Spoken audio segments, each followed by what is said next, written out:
Class 11th के बच्चे ध्यान दें। आज चैप्टर नंबर 2 जिसका नाम है कार्बनिक यौगिकों का गुणात्मक तथा मात्रात्मक विश्लेषण। इस चैप्टर में जैसा कि हम जानते हैं कि कार्बनिक यौगिक जो होते हैं वो carbon, hydrogen, oxygen, nitrogen, sulphur और हाइलोजन, यानी कार्बन, हाइड्रोजन, ऑक्सीजन के अतिरिक्त इसमें नाइट्रोजन, सल्फर और हाइलोजन भी कार्बनिक यौगिकों में मौजूद होते हैं। लेकिन क्या प्रमाण है कि carbon, hydrogen, oxygen, nitrogen, sulphur और हाइलोजन होते हैं कार्बनिक यौगिकों में? बस इसी की जानकारी करना ही कहलाता है गुणात्मक विश्लेषण। इसी को हम कहते हैं गुणात्मक विश्लेषण, जिसका अध्ययन हम इस वीडियो में करने जा रहे हैं। सबसे पहले हम देखेंगे कि कार्बन और हाइड्रोजन तत्व की पहचान, क्योंकि ऑक्सीजन का कोई भी अलग से विश्लेषण नहीं किया जाता। कार्बन अगर हाइड्रोजन कार्बनिक यौगिक में मौजूद हैं तो यह मान लिया जाता है कि निश्चित रूप से उसमें ऑक्सीजन भी अनिवार्य रूप से होगा। फिर इसकी कोई किसी प्रकार का संदेह नहीं किया जा सकता कि ऑक्सीजन नहीं होगा। तो आइए हम चलते हैं कार्बन और हाइड्रोजन तत्व की पहचान। कार्बनिक यौगिक में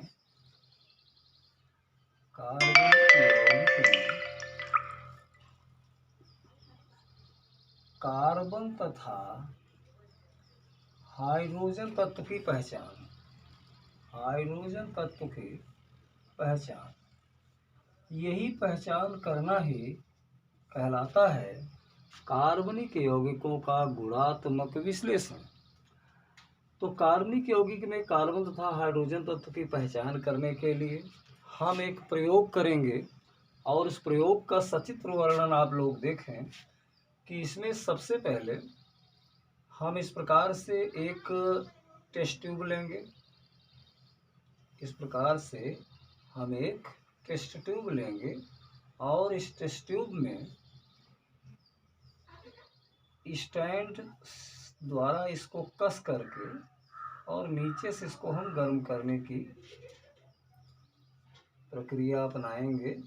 और इस प्रकार से देखिए ये स्टैंड हो गया इसका, और यहाँ पर हम लगाएंगे स्प्रिट लैंप। स्प्रिट लैंप द्वारा हम इसको, जो भी पदार्थ उसमें हम लेंगे वो हम इसको गर्म करेंगे। ये स्प्रिट लैंप लग गई। ये है आपकी टेस्ट ट्यूब, और इस टेस्ट ट्यूब में हम रखने क्या जा रहे हैं, कार्बनिक यौगिक को।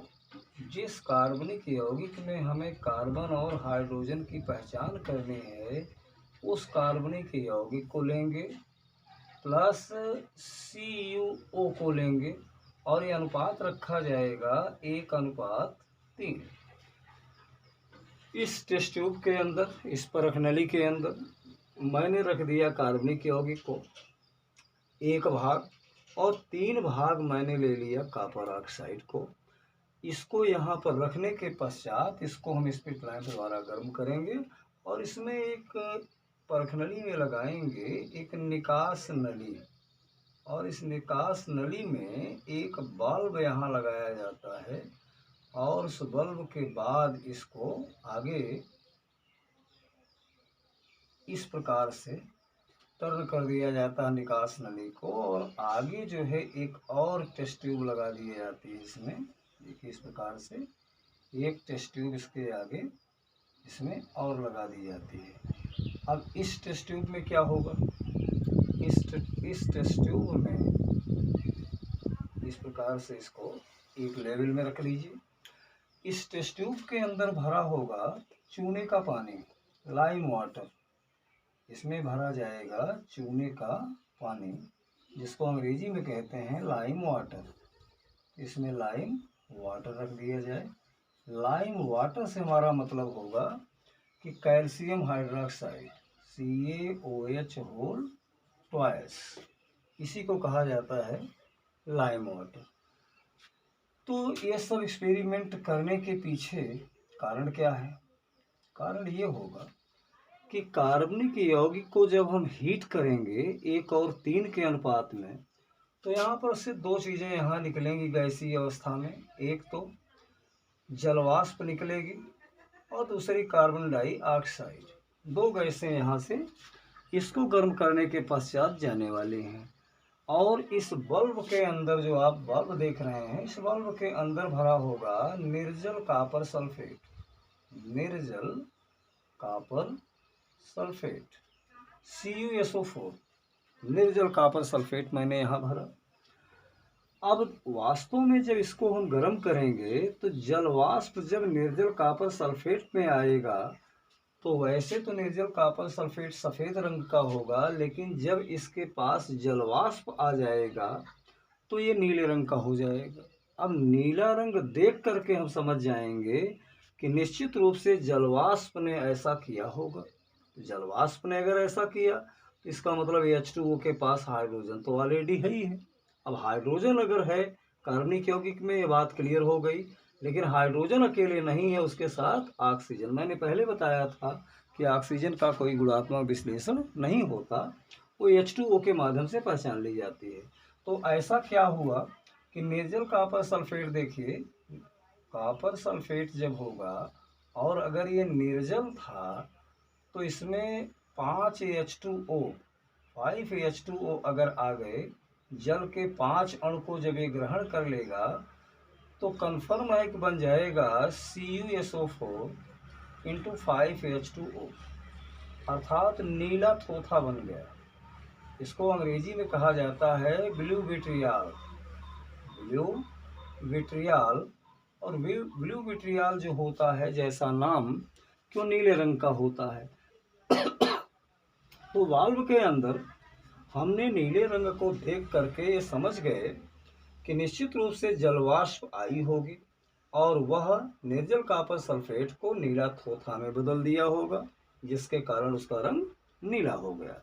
लेकिन CO2 जो है यहाँ बाल्ब से अप्रभावित रहेगी, उसका कुछ नहीं होना है, और वो आगे आकर के लाइम वाटर को सफ़ेद बना देगी, दूधिया रंग बना देगी। दूधिया रंग क्यों बनाएगी? इसलिए बनाएगी कि कैल्शियम हाइड्रोक्साइड जो हमने लिया है, जिसे हम चूने का पानी कहते हैं, और जब यहाँ से सीधे सीधे CO2 आ करके लाइम वाटर में अवशोषित हो गई, चूने के पानी के संपर्क में आई, तो यहाँ से ये CO2 आपस में क्रिया द्वारा बना लेती है कैल्शियम कार्बोनेट प्लस H2O, और इसका होता है दूधिया रंग, मिल्की कलर होता है इसका। दूधिया रंग होगा, मिल्की कलर। कैल्शियम कार्बोनेट का कलर कौन सा होता है? मिल्की कलर होता है, दूधिया रंग बन जाने के कारण। इस प्रकार आपने देखा कि अगर CO2 आई तो इसका मतलब कार्बनिक यौगिक में कार्बन मौजूद है। अगर H2O यहाँ गर्म करने के पश्चात रिलीज हुआ तो इसका मतलब हमारे कार्बनिक यौगिक में हाइड्रोजन उपस्थित है।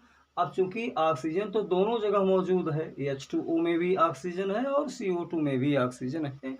इस प्रकार से 3 तत्वों का गुणात्मक विश्लेषण इस प्रकार से संभव हो पाया। लेकिन अभी हमें नाइट्रोजन, सल्फर और हाइड्रोजन की पहचान करनी है कार्बनिक यौगिक में। तो अब हम कार्बनिक यौगिक में नाइट्रोजन, सल्फर तथा हाइड्रोजन की पहचान करने जा रहे हैं।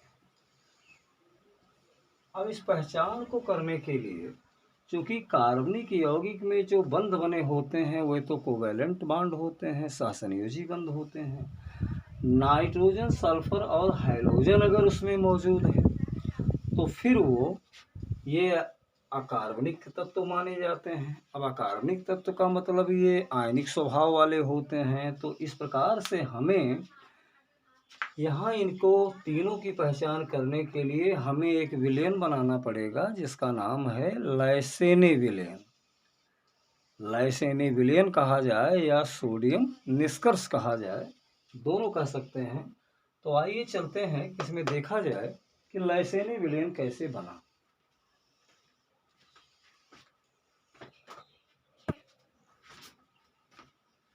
लाइसेनी विलेन बनाने के लिए हम क्या करेंगे, यहाँ से सबसे पहले तो हम एक ज्वलन नली लेंगे।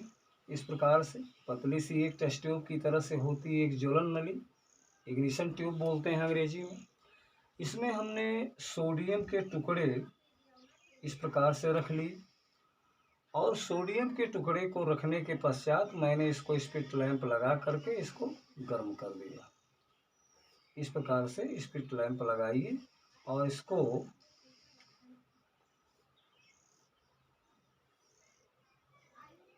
मान लिया जाए कि ये इसको पकड़ने के बाद ये ज्वलन नली को आपने पकड़ा, ज्वलन नली को पकड़ने के बाद सोडियम इसके साथ है और सोडियम को हमने गर्म कर दिया। किसके साथ? स्पिट लैंप के द्वारा सोडियम को गर्म किया गया। और जब सोडियम मरकरी यानी पारे की तरह चमकने लगे तो आप इसमें कार्बनिक यौगिक भी मिला दें। तो एक तो आपने सोडियम का टुकड़ा रखा, सोडियम का टुकड़ा रखा इसमें, और सोडियम का टुकड़ा रखने के बाद प्लस आपने इसमें कार्बनिक यौगिक भी मिला दिया। जिस कार्बनिक यौगिक में उस कार्बनिक यौगिक को मिलाओगे जहां नाइट्रोजन, सल्फर और हाइड्रोजन की पहचान करनी है उसमें, तो हमने उसमें मिला दिया। और मिलाने के पश्चात फिर मैंने इस इग्निशन ट्यूब को, इस ज्वलन नली को इतनी तेज गर्म कर दिया कि इसका निचला वाला जहाँ तक आपका ऑर्गेनिक कंपाउंड सही सोडियम है ये एकदम रक्त जैसा लाल हो जाए, रेड हॉट हो जाए। जब इतना गर्म हो जाए तो आप किनारे एक पोर्सलीन प्याली ले करके इसमें और इसमें रख देते हैं आसुत जल। आसुत जल को रखा हुआ है पहले से, ये आसुत जल रखा हुआ है। आसुत जल कहाँ रखा गया? पोर्सलीन प्याली में। तो पोर्सलीन प्याली है, पोर्सलीन प्याली में मैंने आसुत जल रख दिया। और अब इस ज्वलन नली को जो छोटी सी होती है इसको ला करके इसमें तोड़ दिया जाता है। तोड़ देने के बाद इसको क्या करिए, छान लीजिए। जो छनित्र कहलाएगा वही छानने के पश्चात जो हमें मिला वही कहलाएगा सोडियम निष्कर्ष। सोडियम निष्कर्ष कहलाया, या फिर को हम लाइसेनी विलयन कहते हैं। लाइसेनी विलयन बना। तो सबसे पहले कि अब इसमें अगर हमें नाइट्रोजन, सल्फर और हाइड्रोजन की पहचान करनी है तो हमें बनाना होगा सोडियम निष्कर्ष अथवा लाइसेनी विलयन।